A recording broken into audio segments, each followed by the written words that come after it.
Perkenalkan, nama saya Anissa Nurulkaromah, biasa dipanggil Anissa.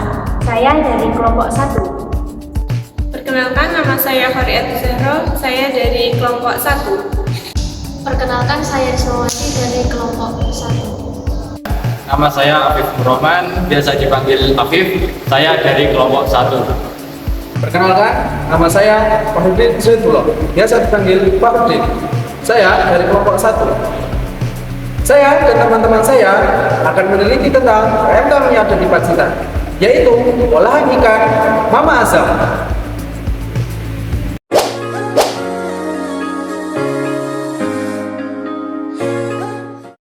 Namanya Budarti, biasa dipanggil Mama Azam. Beliau merupakan owner dari rumah tuna Mama Azam yang beralamatkan di Ploso Pacitan, berfokus pada produk olahan ikan yang diolah menjadi berbagai varian makanan seperti risol tuna, martabak tuna, lumpia tuna, dimsum tuna, dan beberapa olahan lainnya. Beliau merintis usaha terhitung sejak tahun 2011. Beliau terinspirasi ketika sedang jalan-jalan ke Solo bersama suaminya, lalu mengicipi produk risol jagung mayo. Berdasarkan inspirasi itu, beliau mencoba membuat olahan risol dari ikan tuna yang dipasarkan door to door. Setelah berjalan selama 3 tahun lewat door to door, kemudian beliau bekerja sama dengan agen toko oleh-oleh di Pacitan, seperti tahu tuna Pak Ran, tahu tuna Sabrina, tahu tuna Samudra Asri, dan lain sebagainya. Beliau memiliki 5 karyawan tetap dan memproduksi rata-rata 200 pieces per hari untuk mensuplai toko oleh-oleh yang bekerja sama dengan beliau. Pemasaran beliau kian meluas hingga keluar kota, yaitu Ponorogo, Solo, hingga Jakarta. Omset yang beliau peroleh per bulannya yaitu 8-10 juta rupiah, hingga akhirnya COVID melanda. Keterangan beliau terkait kondisi usahanya saat pandemi adalah sebagai berikut.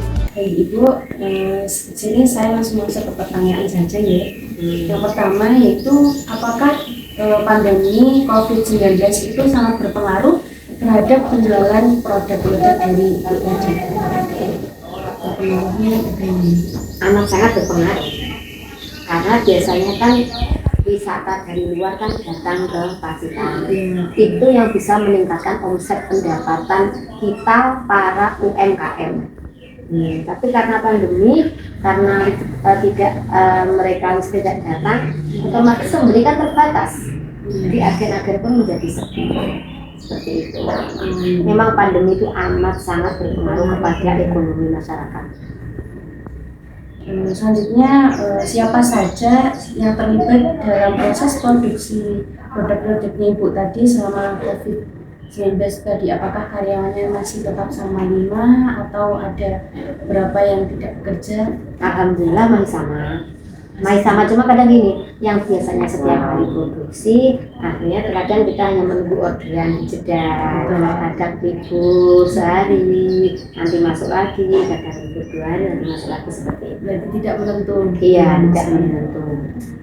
Lalu selanjutnya, kapan permintaan terhadap tahu tuna itu mulai meningkat atau menurun selama pandemi? Hanya tahu tunanya diganti olahan ikan aja. Iya, betul. Maksudnya kapan permintaan terhadap produk olahan ikan Ibu tadi mulai meningkat atau menurun selama pandemi?